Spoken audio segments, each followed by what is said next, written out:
Hi, welcome to HowtoDandD. My name is Fred Wheeler and today I want to talk about Dungeons and Dragons. And no, I'm not talking about the taboos of Dungeons and Dragons. I just thought that would be an interesting lead in.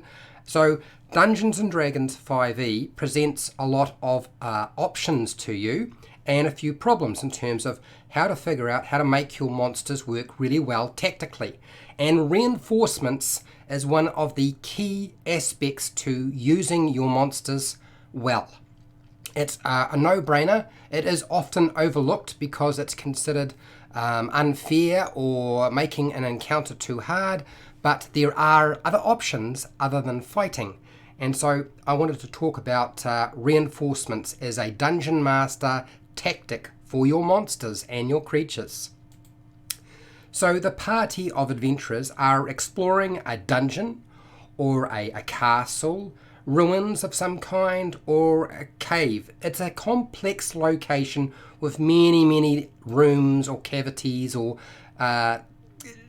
openings or something like that that you are having them explore. The players stumble across monsters and engage in a battle. Or maybe the group ambushes a force of creatures. They come across some monsters or monstrosities of some kind and decide to lay in a sneaky, clever ambush, and they attack them.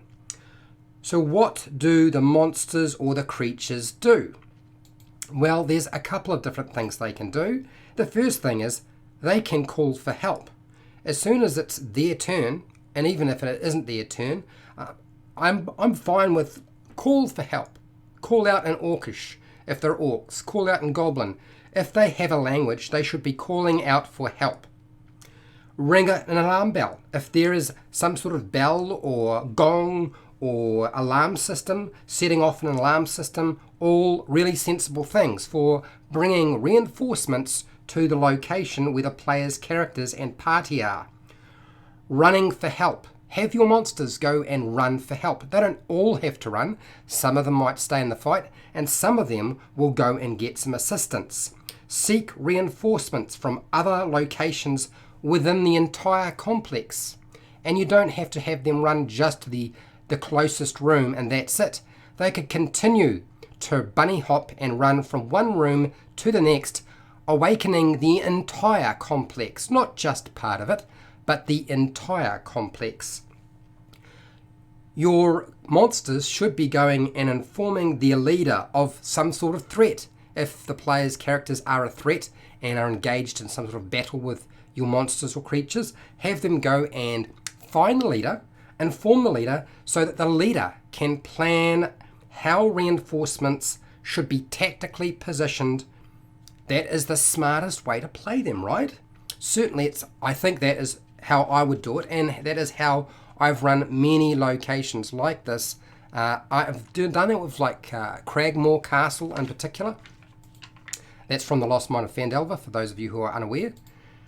This works really well with organized communities or groups of monsters. It doesn't work so well if you have a collection of monsters who aren't in some sort of relationship. And I don't mean like a physical sexual relationship. I mean a relationship of mutual trust and cooperation of some kind.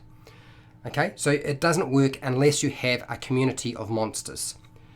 This makes combat harder. Does it make combat harder? Yes, but the players should be expecting that possibility. It's always there looming above them, so they should expect it.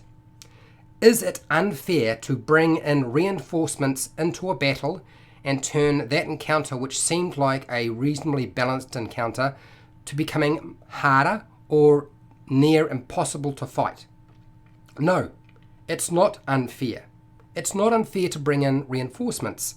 Reinforcements are a normal consequence of engaging in combat. If your solution is to fight stuff, you have to deal with everything. So that's my view anyway. Does a dungeon master move all the monsters made aware to the party's location? Should the dungeon master move all of those monsters? No, they don't have to move all those monsters to that location. They might decide to do something else. There are other alternatives available to you.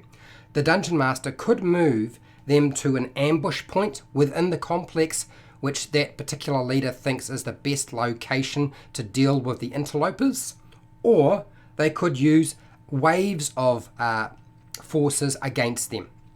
So certainly you can drive all your forces to one location, but you could also have some of them set up, or the bulk of them set up in a choke point or a location that gives the monsters a better advantage over the player's characters. Try to use waves of monsters or creatures. So it's really hard to manage 20 miniatures or 20 monsters all at once. It's much easier to deal with 10 or 8 or 6 miniatures all at once, rather than just keep flooding them with more and more and more. And remember, not everybody will necessarily be making attacks, even if they do engage in some sort of combat with the player's characters. Just to let you know there. Remember, when things turn sour for the player's characters, and if you start bringing in reinforcements, it quite possibly will, remember that capturing a character, a player's character, can be just as acceptable as having the player's character be killed. Okay, you don't have to play it that every time reinforcements come in and there's a big battle, and if things turn, and things will turn badly for the party if they don't flee or come up with a better solution for dealing with the situation. If it's quite clear to them that they have alerted the complex and there are reinforcements coming, maybe they will decide that actually our best course of action is to retreat, or we've bitten off more than we can chew and we need to use a spell or some sort of effect to cover us while we flee. All of those are things. Or, oh dear, there's no escape, we've made a boo-boo and I guess we just have to live with it. And that's how you play it out. So I want to sort of present you with a map and a sort of a situation to give sort of an indication of what I mean, and also too because I love just playing with little miniatures. Don't all of us? Anyway, here it is. This is the Caves of Chaos. You've probably seen this map many times before, and right over here is our party, who have found a cave entrance, and they thought, okay, we'll sneak up there, and what we're going to do is we're going to explore it.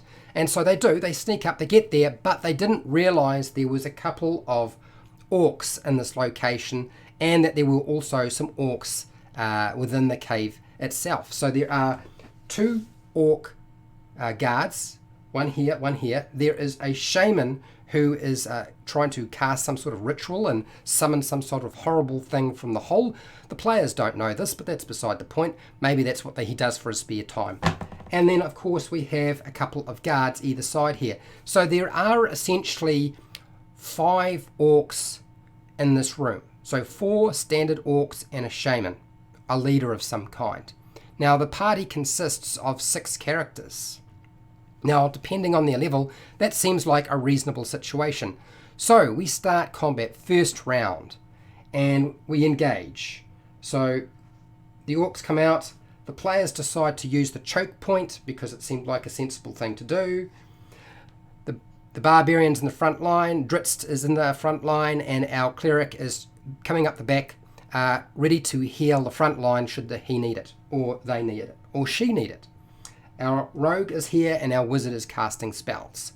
So that's our first round. So we've alerted the orcs. The shaman turns around and starts casting spells into the group. The orcs here now know that there's a commotion, there's a battle taking place. One of them comes in to assist. Now, whether they use a javelin or some other thing, it's really beside the point. But this orc here has their turn, can move through this opening. So that's 5, 10, 15, 20. And yell out as loud as he possibly can. We're being attacked! We're being attacked! They're coming through the back hole! Coming through the back hole! So now this group of orcs, if they hadn't heard the commotion over here, have now been alerted. And they can come into the battle as well. Whether they come in the first round is up to you. I'm going to say they won't. We'll bring them in the second round. This one, he's only moved 25 feet. I'm going to continue to move. 30. He runs down here. We're going to do a dash. We'll use our action. 5, 10, 15, 20, 25, 30. And he starts maybe yelling again, or he's waving around, possibly because he's shouted here. These orcs here who are guarding the other entrance to the cave turn around and realize there's something up, but they won't get to act yet. It's not completely drawing everybody in the first round. First round of combat. So far, the players' characters are doing all right, and they drop one of our orcs. One of the orcs is now dead. Okay, we'll remove that one. The battle continues. We're into round 2. Moving things up, casting spells, our shaman. These orcs are holding the line, and what happens is this particular orc and these orcs that have been made aware of the danger in round 2 start to move. 5, 10, 15, 20, 25, 30, and they might move into a position where they can throw javelins. So they've got enough distance to be able to get in there and assist. They might even just stand directly behind, ready to fill the hole if one of their mates falls. So that's that group who've moved in. Unfortunately for the group, one of them is a leader, and he'll be giving commands to the rest of the orcs, telling them what they should do. Now that might be to draw them into the cave or to hold the line. This orc is notifying the rest. These orcs already know about it, so they're going to move down towards the location. 5, 10, 15, 20, 25, 30. 5, 10, 15, 20. You can see how it's getting worse and worse. 5, 10, 15, 20, 25, 30. 5, 10, 15, 20, 25, 30. So we've got a lot of orcs in this location. This orc decides to come over to here to check what's going on out here. Looking around, and maybe we'll move out. Now you can't see what's going on. I've taken it off the map.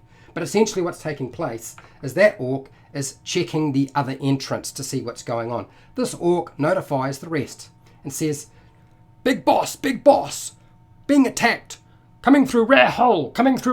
And the boss at this point will get to act, either on this turn or the next turn. It doesn't really matter. We're going to leave it. We're going to say, okay, he's had time to only get that done. They're being communicated with. We're into round 2. The battle ensues. The players' characters manage to keep staying up. They drop, say, maybe another orc.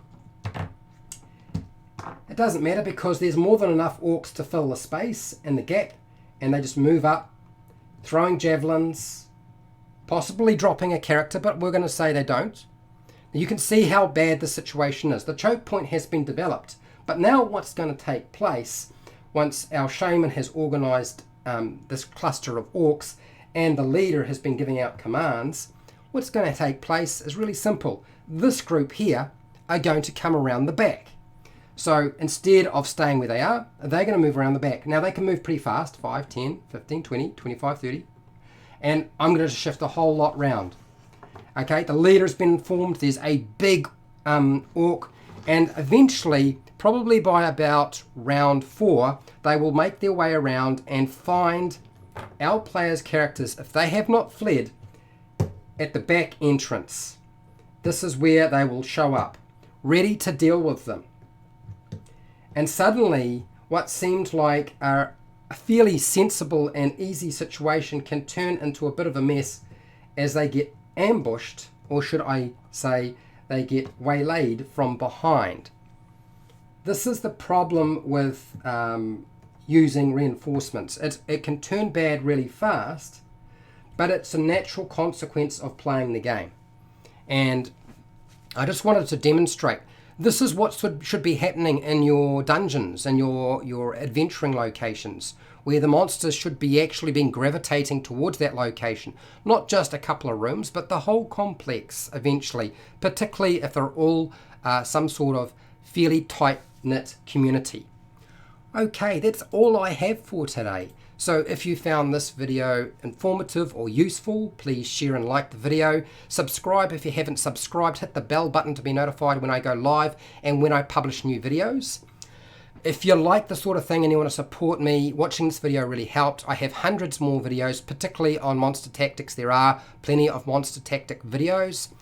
I don't do Patreon and don't plan to at this present time, but I do have affiliate links to the book depository and Amazon where you can buy stuff online. I get a small commission. You pay exactly the same price, and that helps support me continuing doing videos like this. Now, If you have questions, feedback, something you would like to add, something you disagree with, or if you just want to say hi and that's good enough for you, I'm happy to respond to you in the live chat box. So get ready, get those fingers moving.